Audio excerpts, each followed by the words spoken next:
students, welcome to We Teach. Today we will discuss the Laplace transform of elementary signals. Within that, the first one is unit impulse signal, and we can also call that unit impulse signal as Dirac delta function. We will denote it by delta of t, and by the definition we can say delta of t is equal to 0 for non-zero values of t and has the area of 1 at t equal to 0. So, it has existence only at t equal to 0. Now, to find the Laplace transform of delta of t, let us use the synthesis equation to find. That is, capital X of s equal to integral minus infinity to infinity x of t into e power minus st dt. Now here x of t is the signal in which we have to replace that unit impulse signal delta of t. So the Laplace transform of delta of t is equal to integral minus infinity to infinity delta of t e power minus st dt. Now within this we have to use the sampling property of unit impulse signal, which is integral minus infinity to infinity delta of t minus t naught f of t dt is equal to f of t at t equal to t naught. Why? Because we know unit impulse signal will exist only at t equal to 0. That means this delta of t minus t naught will exist only at t equal to t naught. There it has the area of 1. Otherwise its value 0. Because of that we have that product value only at t equal to t naught. That's why the result is f of t naught. Similar to this, we have to write e power minus st with t value 0. Now by substituting t equal to 0 here, e power minus s into 0, which is 1. So the Laplace transform of delta of t is unity, and here there is no restriction on the values of s.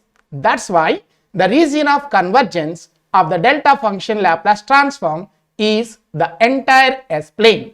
So here the ROC is entire S plane.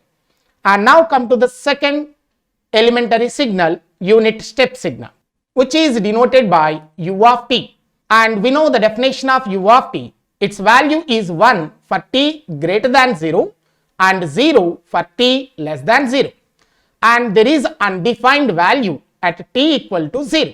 And now the Laplace transform of u of t by the synthesis equation is integral minus infinity to infinity u of t e power minus st dt.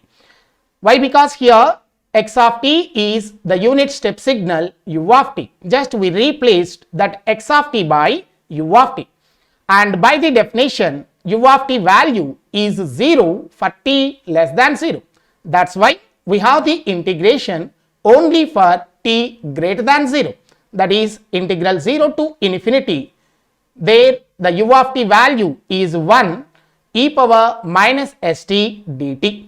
Now the integration of e power minus st is e power minus st by minus s with the limits 0 to infinity. Now how to substitute the upper limit and then lower limit? And when you substitute upper limit in the place of t, here we have e power minus s into infinity, and as usual we know e power plus infinity value is undefined and e power minus infinity value is 0. And here we have the value of s, and whenever s is negative you will get e power infinity, which is undefined. That's why the Laplace transform doesn't exist. But when s is positive, that is s value is greater than 0, then we may have e power minus infinity, which value 0, and hence the Laplace transform exists. So for the existence of Laplace transform of u of t, we require the condition s value must be positive. So here we replace that e power minus infinity by 0 minus with the lower limit t 0, e power minus 0 value is 1 by minus s. And this is the case when you consider s greater than 0. And finally, minus 1 by minus s, which is 1 by s. Therefore, we can say the Laplace transform of u of t is 1 by s with ROC real part of s greater than 0. And we can also draw the ROC plot which is shown in this figure. So within the s plane we have to draw the ROC. On x axis we have the real part of s sigma. On y axis we have the j omega. And since ROC is real part of s greater than 0, we have to show the region which is the right side part of s plane. That is, from S0 onwards, we have the entire right side region as the ROC. Okay, and now come to the third elementary signal, unit ramp signal, which is generally denoted by R of t. And by the definition, we can say R of t is t for t greater than or equal to 0 and 0 for t less than 0. Or simply, we can also write the ramp signal as t into u of t. So here t into u of t is nothing but the unit ramp signal R of t.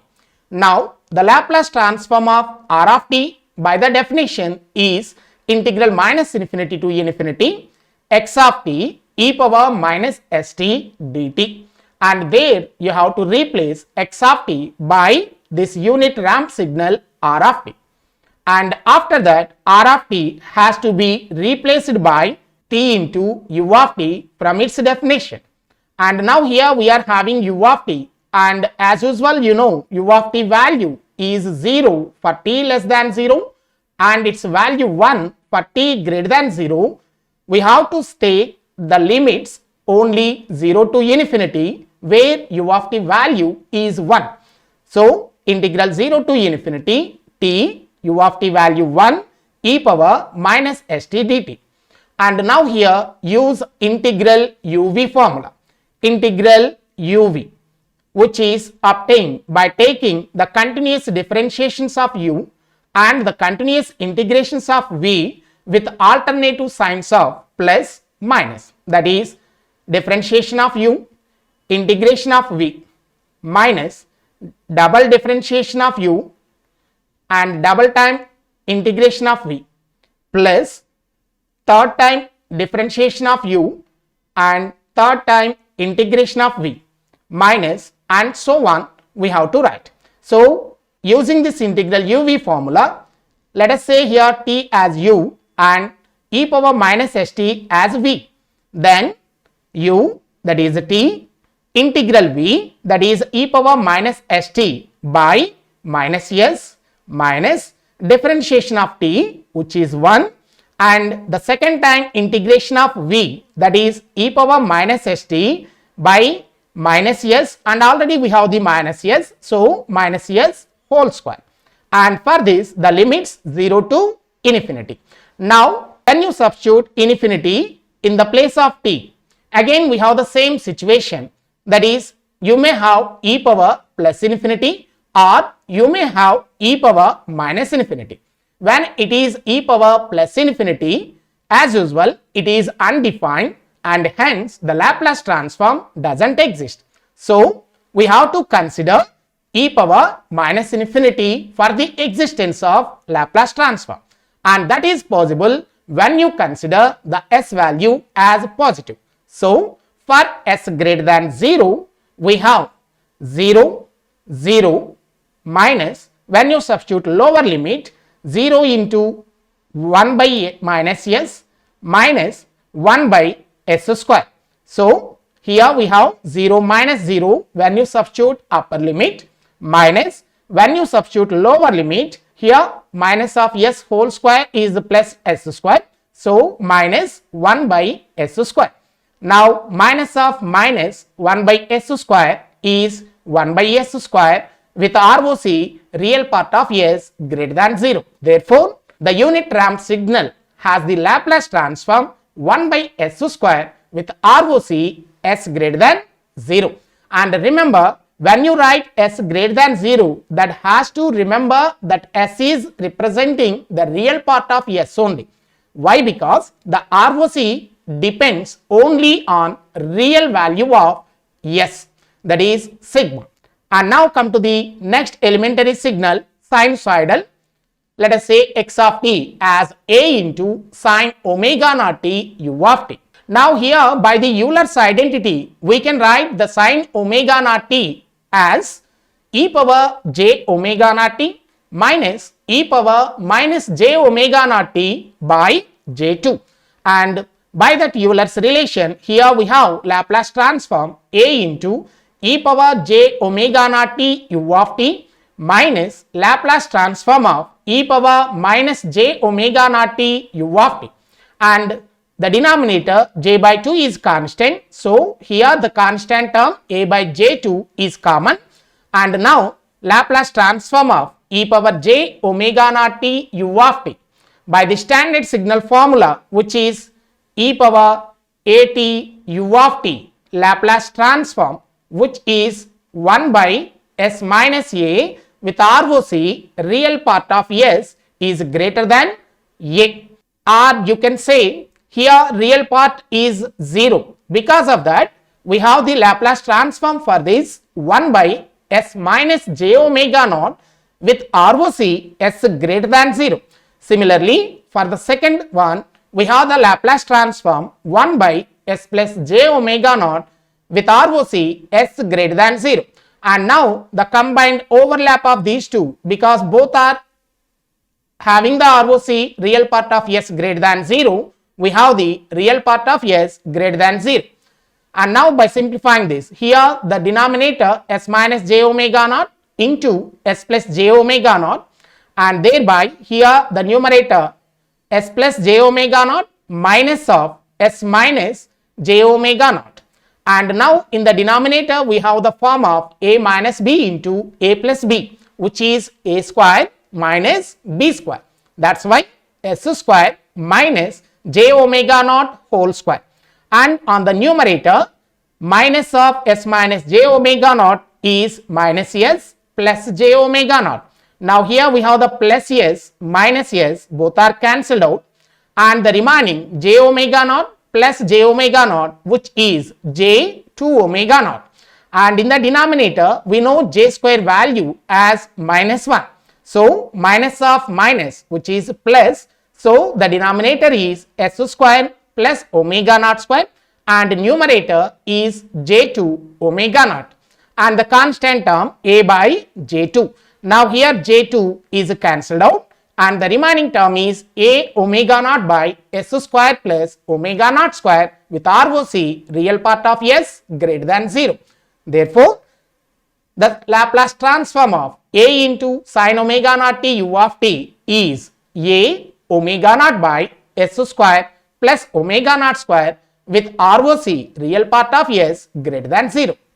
And similarly for the sinusoidal signal also, that is for the cosinusoidal signal also, a into cos omega naught u of t, there you can replace cos omega naught t by the Euler's identity, which is e power j omega naught t plus e power minus j omega naught t by 2.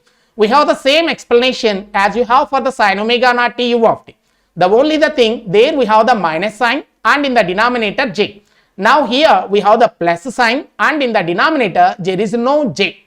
That's why we have the numerator value 2s and the denominator is the same, which is s square plus omega naught square with ROC real part of s greater than 0. Therefore, the Laplace transform of a into cos omega naught t u of t is a into s by s square plus omega naught square with ROC real part of s greater than 0. And now come to the next signal, damped sinusoidal, which is e power minus at sin omega t u of t. And here damped sinusoidal signal means that sinusoidal signal has to be multiplied by decaying exponential. And here e power minus at is maybe decaying exponential or growing exponential according to the value of a. And here we mentioned damped sine wave, that means we have to consider decaying exponential. That's why here a value is positive, we have to consider. And now the Laplace transform for this we have to use the shifting property, and that is shifting in S domain property. According to that, when you have x of t Laplace transform capital X of s, and when it is multiplied with exponential e power s naught into t, the corresponding Laplace transform is obtained by replacing s by s minus s naught, and at the same time there is the shift in the ROC with the addition of real part of s naught. So here we already found the sin omega t u of t Laplace transform as omega by s square plus omega square with ROC real part of s greater than 0.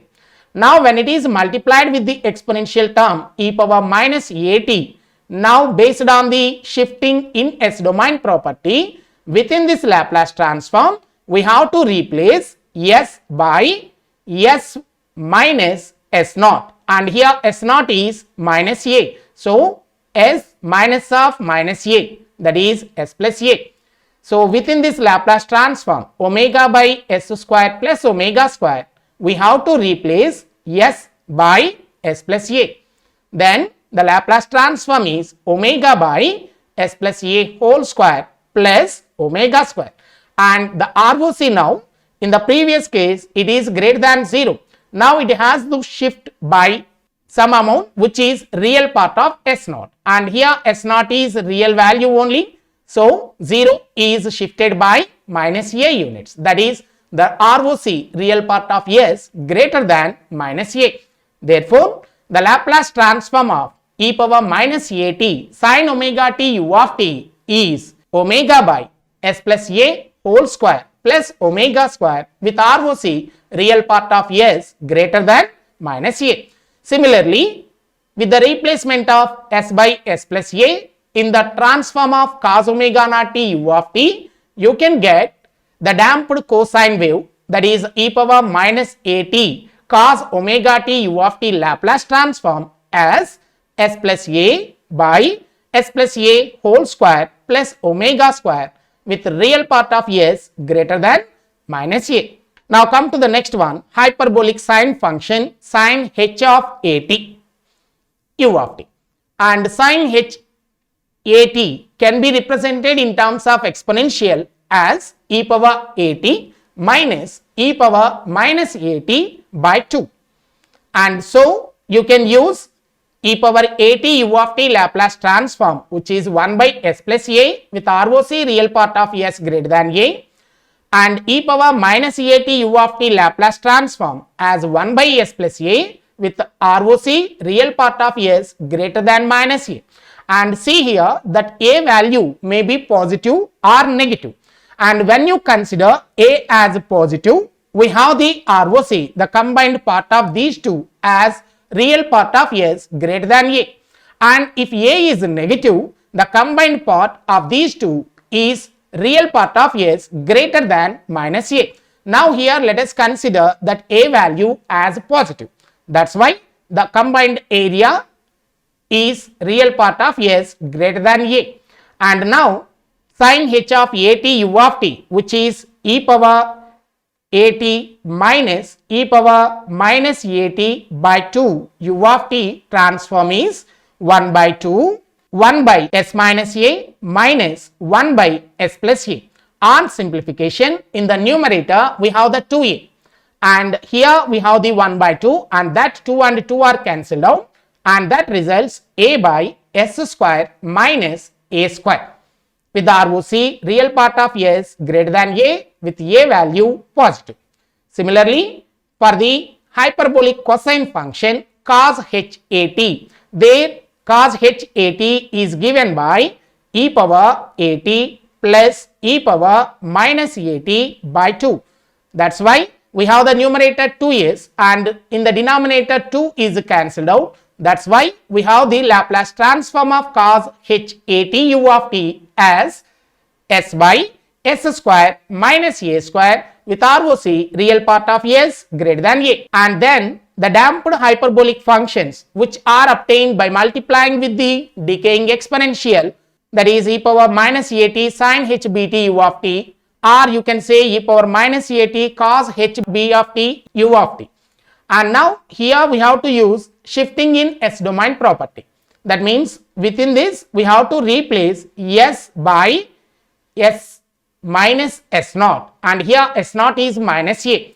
So we have the Laplace transform b by s plus a whole square minus b square with ROC real part of s greater than b minus a. Why? Because due to shifting in S domain there is the shifting in the ROC, and here we have to consider both a and b as positive.